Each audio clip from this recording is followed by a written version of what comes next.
You're listening to the Impact Implosion on the Angry Marks Podcast Network.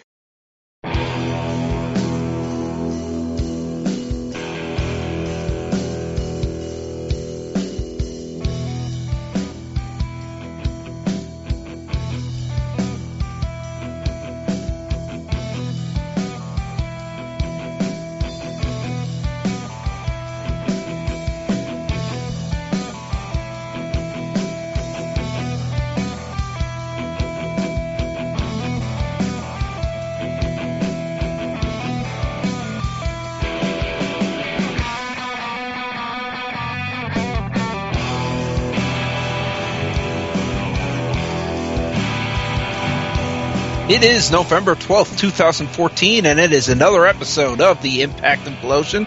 As always, I am Seth Draken, and on the other end, Mike Poland.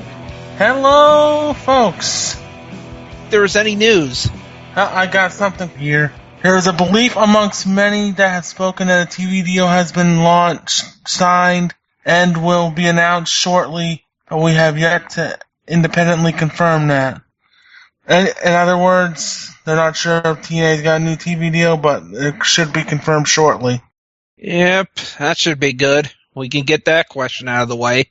Oh, Jesse Sorensen talked about, was on the BS Wrestling Report, and he talked about how Dixie Carter worked him. She promised to pay his medical bills and that he'd always have a job after neck surgery. They found out when his medical bills weren't paid, and he told her that management that he was intending to sue the company. And right after that, he was offered a production job, and he admitted being young and stupid. I took it. By the time it was released, the time I could sue had expired. You can't trust anybody. But things have been better now between him and Dixie. And they text each other sometimes. This sounds like a freaking 2-year-old story. Oh, yeah. And he doubts TNA will ever go broke because of Panda Energy. And money-wise, it's tough to be on the road. It's tough money-wise for lower card TNA and WB guys. I met Paul London when he was tag team champion and assumed he was rich. Only for him to say it because of all the road and food expenses, he really wasn't. Ah, interesting. In TNA, you regularly had 4 to 5 guys splitting a $30 a night hotel room. Doesn't surprise me. Yeah. He has a new job that covers his road expenses, which is why he's retired. He has a real job. Yep. Real world job, but... Curse you, Jesse, and your real job. Yep, which pays the bills. And that's it, so we might as well get to Knockdown, which you saw. This was a decent show.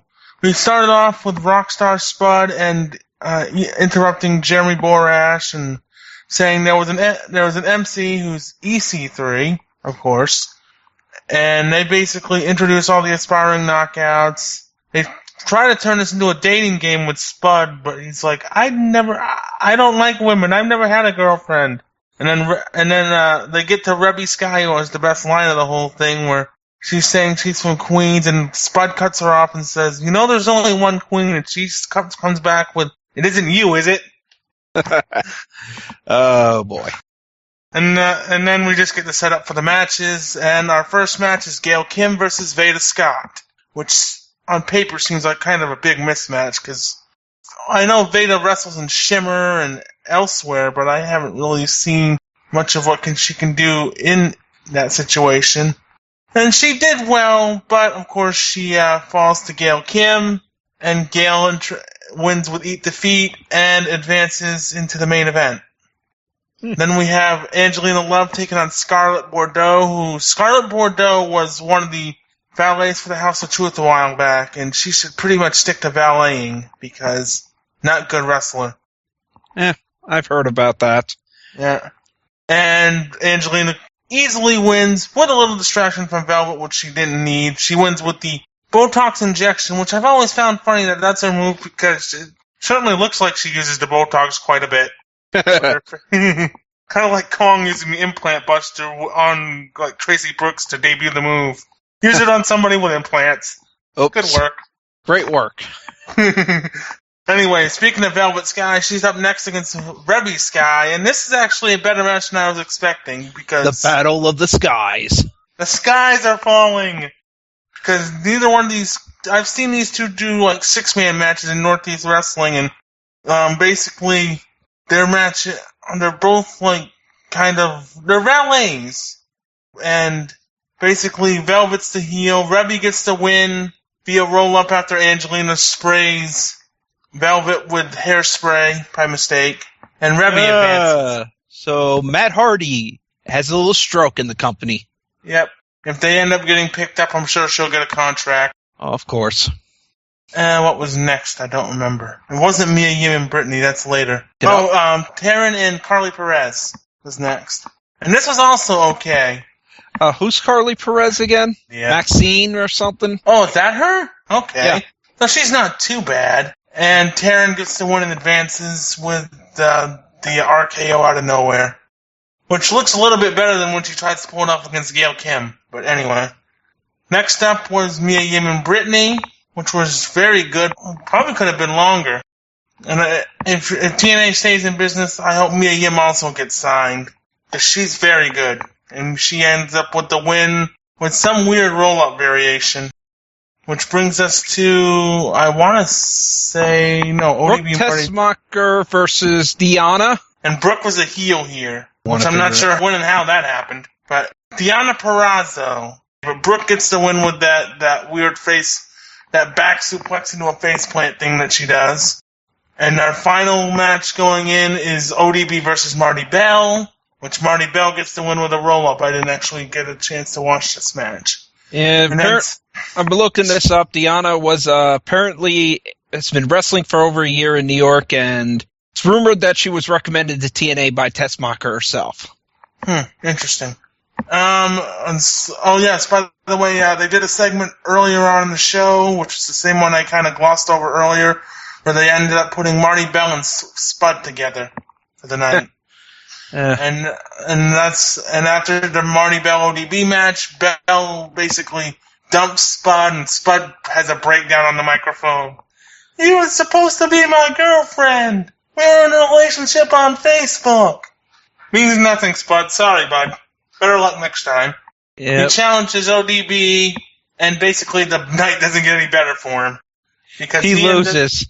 He loses his pants, he gets embarrassed, and, just a poor bad Spud. night all around. Poor Spud. Which brings us... Poor Spud. No love for Spud. Which brings us to our main event, which is the Knockouts Gauntlet, which is started with Gail Kim and Brooke, and then Mia Yim, and then Rebby, and then Angelina and Madison. And basically it comes down to Madison and Angelina, and once again Velvet ruins things, and Madison gets to win. So Madison gets to be the queen of the Knockouts again. Ah, yes. An okay show, but, I don't know. I don't know if the Spud stuff was necessary, or that 15-minute frickin' segment at the beginning of the show. Where you could have cut that background. Yeah, there's a bunch of cats. They apparently like the show. Yeah. Impact Implosion attracts all the pussies.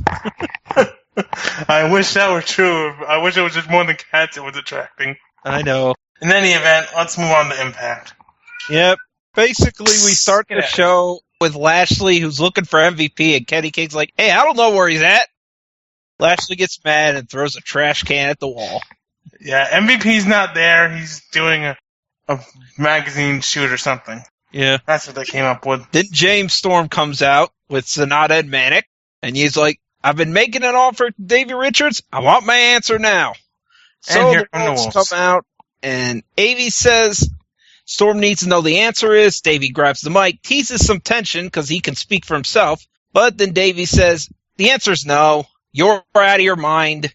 And Storm's like, I'm sorry to hear that. So attack. Manic and Sonata attack them both. And Storm has the Feast of Fire case, which was long forgotten. Oh yeah, but before that, he uses a steel chair on Davey's leg. After tying it up with the bull rope. So then he's got the Feast of Fire case. I'm like, wait, what? He hasn't had that thing in months. It's like collecting flies in his house somewhere.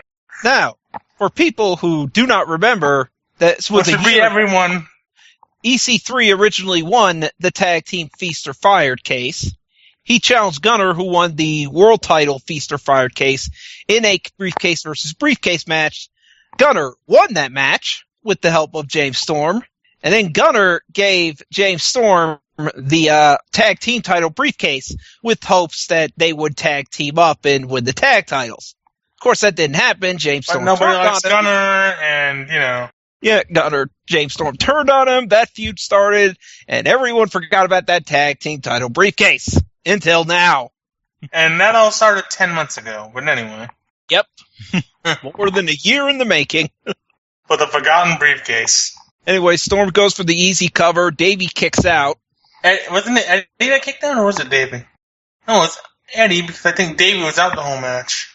And then Abyss comes out for some reason. Well, and then James Storm reveals, hey, it's the newest member of the Revolution, Abyss! To the no-sell of Mike Tenay. Not even a reaction. To the what? Huh? He didn't even do that. He's like, oh yeah, Abyss is here. Oh dear God, Abyss has turned! Abyss is part of the Revolution! Yes! Because he didn't just turn heel earlier in the year with Magnus, and that didn't fail. Yep, he turns face, he turns heel, he turns face, he turns heel. He's Kane. Yep, he is Kane. Or Mr. Anderson, post-2011, where he'd be face, heel, whatever. Anyway, speaking of that, we have a Knockouts Contenders match with Taryn and Madison up next. I didn't even know this was a Contenders match. I just thought this was a rivalry match. Maybe. A grudge match. So, yeah. Not bad. Could have been worse. Madison's a much better heel. By the way, I gotta mention, James Storm, that's his 5th tag team championship partner, Abyss. Chris Harris, Daniels Rude. for one run, where they were mixed together, Rude, Gunner, and now Abyss. Yes, when they were mixed together while Dusty Rhodes was booking the matches. Oh, yeah. With Tracy and Trinity. And Tez, by the way, couldn't remember if what Madison turning on Taryn happened 2 weeks ago or last week. It happened 2 weeks ago. Well, to be fair, I'm sure nobody else remembers either, other than us. By the way, interesting that Earl Hebner is refereeing the match because didn't they have a thing a few years ago? Yes. The Hebners were the referees for all the Knockouts Knockdown matches, and they're like, wait a minute. Do all the Hebners have all the things for all the Knockouts for some reason? I don't know, but yeah. Madison had a thing for Earl. Velvet has a thing for Stifler for whatever ungodly reason. Or Stifler has a thing for her. I don't know. Yeah. And then they had that one ref with the shorts had a thing for her. Slick Madison. Johnson. Yes, Slick Johnson. Slick Johnson, ew. Yeah, that was old. But anyway, Taryn Terrell wins with a weak-looking RKO, which she better not make her gym bags unattended. Oh, speaking of Madison Rayne, she had a match with Havoc on that Knockouts Knockdown. That's the one I missed. And she won that match. Oh. Which would have helped that show actually aired before Havoc debuted. Yeah, that would have, but now it makes Havoc look weak. Correct. So, Lashley wants his rematch with Rude. Kurt's like, no, Rude's not here tonight. He's doing promotional work. And Lashley gets in his face, and Kurt says he shouldn't do that, and Lashley says, I'll do what I want, when I want. And then we had Mahabali Shera, and Manic jumps on his back. And he's trying to recruit him for the frickin' revolution. He's like, I want you to come meet a powerful man who can help him. Serge Carter? I did love that. Manic has more personality in these segments than I've ever seen him, and he's like, jumps on his back, right? You were tearing up at the bar last night, weren't you, buddy? Yep. I did love that, so. Yeah, Manic gets more of a personality now, which is awesome. So Kenny King comes to the ring, and he's like, Lashley's pissed off at several people, but he'll get his title back soon enough, but I gotta take care of other business. Chris, get out here. Yet Chris again, Melendez. we freaking embarrassed the Army guy on a veteran holiday, or 2 days after. Yep. Good God. This segment. Look, I do love America. What, you people think I'm anti-American or something? No. I love America, but I don't like you. You're a fraud. And Mr. Anderson's like, he's a hero. I wasn't even talking to you. And let me explain this to you, Mr. Anderson. Kenny ain't calling him a fraud because of his war experience. Kenny's calling him a fraud because he's here and he hasn't really earned the right to be here. Especially in a feud with Kenny King. He hasn't earned that right. So, anyways, he gives Melendez one fair shot at a one-on-one match, and Melendez says, I have plenty of people who believe in me, and I will prove that I belong. And King says that's cute, that Melendez has Anderson as a role model, but he learned role models don't exist. And he punches Anderson and runs away. And we set up King versus Melendez for next week, by the way, in this segment. And then we had, oh dear God, this. This show just doesn't get any better, does it? No, it does not. It is... Oh, by the way, before that, Gale and Taryn both want to fight Havoc. So they get a triple threat match next week. Yep, and then we have the beautiful people, the bromans, and the menagerie. I don't even think I watched this match. Get the proverbial gun ready. Oh, God. Oh, God. This was a handicap elimination match, and that is the only interesting thing about this damn match. Wait a minute. A handicap? Is it a physical or mental with the menagerie? It's like a 4-on-3 handicap match. Because Rebel can't wrestle. No, seriously, it's 4-on-3. Rebel is wrestling. It's two beautiful people and two members of the bromans versus Rebel and two members of the menagerie. Crazy Steve and Nux. Because the freak. No one could find the freak. I wish no one could find all of these guys. Yeah, the freak got lost somewhere. He's jobbing to Magnus on Explosion. That's where he is. Tez makes a Lasertron reference. Oh, God. Any more wrestle crap gimmicks of Hector Guerrero you have there, Tez? Well, we're getting close to Survivor Series. Yeah. You want to talk about the Gooker? So anyway, Nux, actually, Angelina Love gets eliminated first. Yay. Then Nux gets eliminated. Yay. Then I'm trying to remember who was next. Velvet. Ziva Ion. Ziva Ion was next. Mm-hmm. Then get eliminated by Rebel. Then Rebel got eliminated. DJZ is a jobber. Even the women can beat him. Yeah, and then Rebel got eliminated by Velvet after some hairspray. Then Crazy Steve makes out with and pins Velvet. Oh, good God, Velvet! Go get your shots. And then Bully Ray. And then Crazy Steve tornado DDTs Jesse for the win. And we move on. Yes. So no comments. We just move on. We had backstage EY, and we saw Rockstar Spud's military suit. I'm going to war for the Queen. I do love that. He's just a messenger. He's like, where does he get all these suits, man? He has a closet full of them, one for every day of the week. I don't know. They're all awesome. 2 on Sundays. He was wearing a red, like a ugly green one on the Knockouts Knockdown show. Taz said he looked like a lobster. So, after the commercial break, James Storm is talking with the Abyss about being the new tag champ. Then Manic comes in with Shira, and he's like, hey, who the hell are you? Well, this is the guy I'm talking about. Shira tries to shake his hand. James Storm spits on him. Yells at Manic for bringing him in. Yeah, nice job, James Storm. You're trying to bring recruits. Manic helped you. But he doesn't have a mask. Well, he doesn't fit in the group. He doesn't have a mask. You don't either, James Storm. But then again, can Manic or the other guy in the mask talk? And you were recruiting freaking Davey Richards, so. So yeah, you probably shouldn't ignore the big Indian guy. Indian Batista over there. Probably shouldn't do that. Or spit on his hand. Yeah, Manic's trying to help you here. Don't be a dick. Yeah. So now it's time for EY and Tyrus, and man, this is going to be like Miz and Sheamus all over again, where the outside of the ring is more interesting than what's going on in the inside of the ring. Minus the fact that you don't have Mizdow out there. Like I said, we instead we have both Spud and EC3 on the outside. We'll have more chemistry than Tyrus and Eric Young did. Oh God, yeah. Well, those two have worked together for like nearly a year. Yeah. So of course they'll have chemistry. Yeah. Anyway, EY actually picks up Tyrus and hits him with the elbow drop and beats him. Tyrus is freaking useless here. Tyrus is the worst bodyguard ever. Yes. And then Bobby Lashley comes out, spears Eric.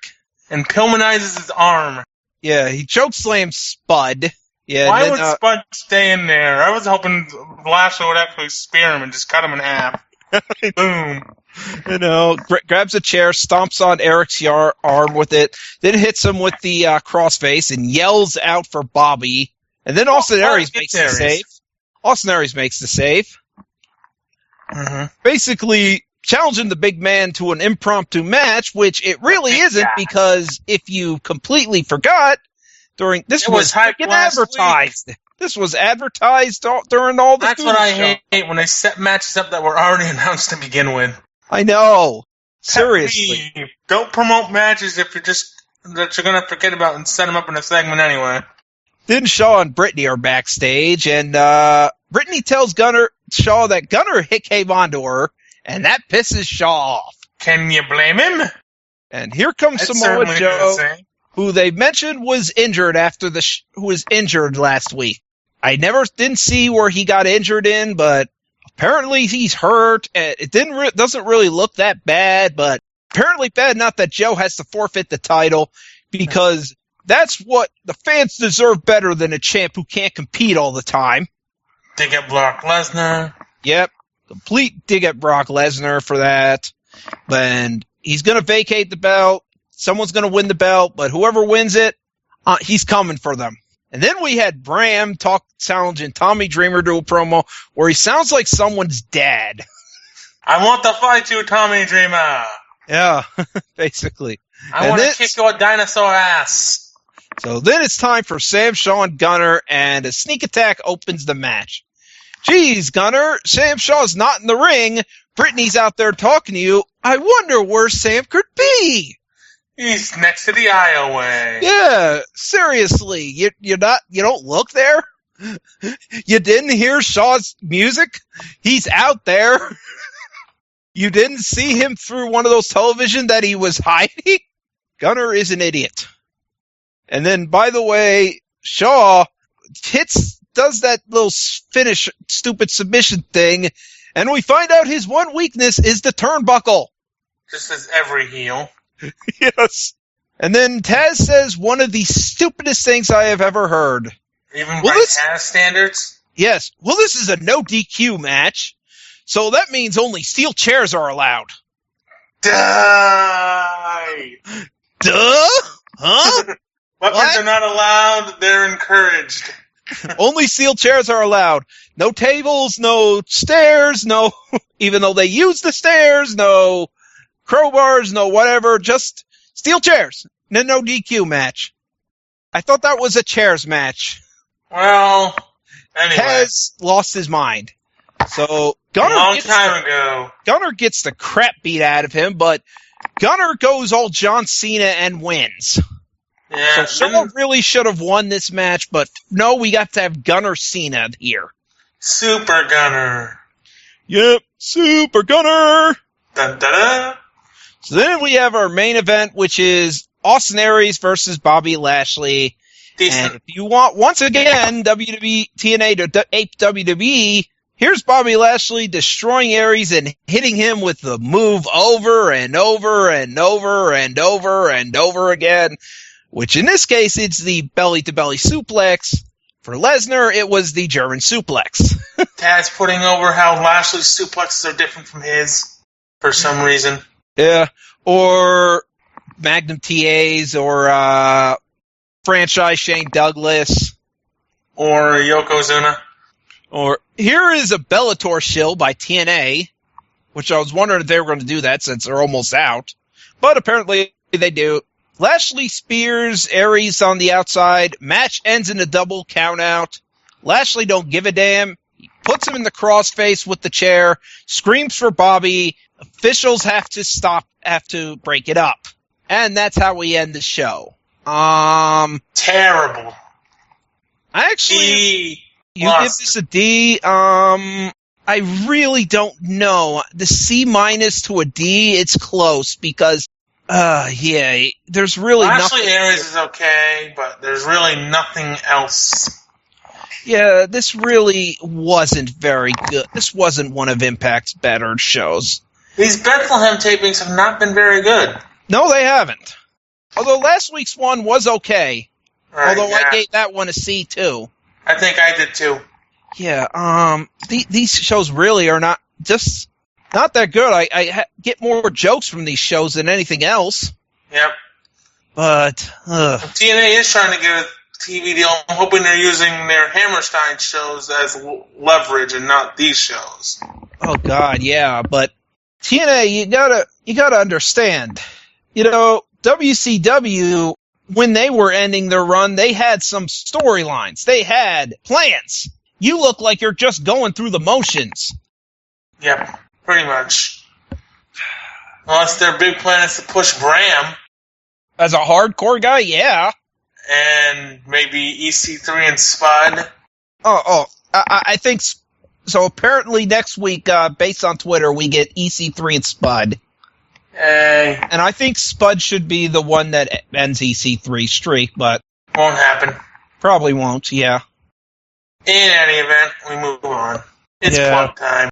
All right, for all you who did not know, last week I was in New York. My uncle, who was 19 years older than me, passed away to everyone, so I had to be at the funeral and the wake, so yeah, that sucked. Yep.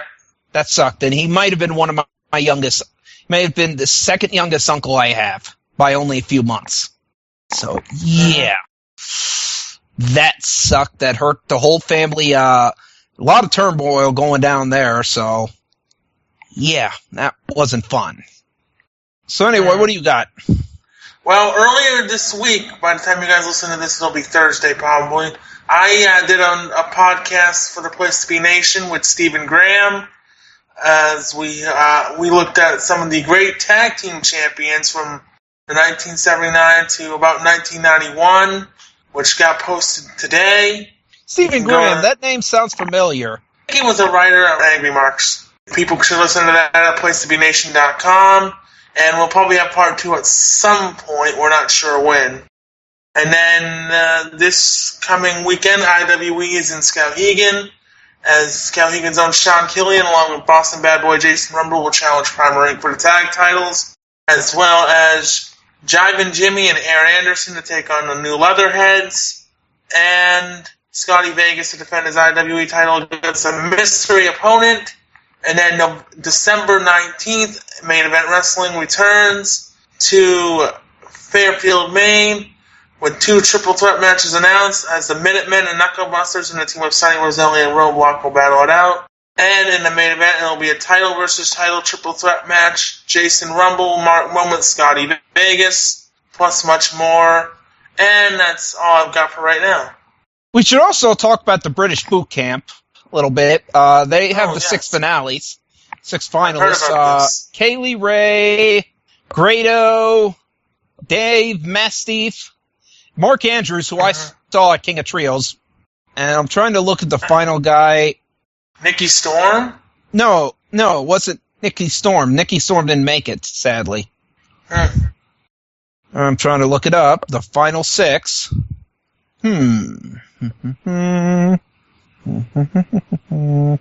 Rampage Brown. Oh, here's the 6. Grado, Dave Mastiff, Rampage Brown, Noam Dar, Kaylee Ray, and Mark Andrews. Now, Mark Andrews sounds familiar. Was he ever on He was the at show? He was at King of Trios. Really? Yeah, Team UK for King of Trios. It was really good. Okay. So yeah. I think that might be it for this week. So, Miley, I think it is time for a walk. See ya!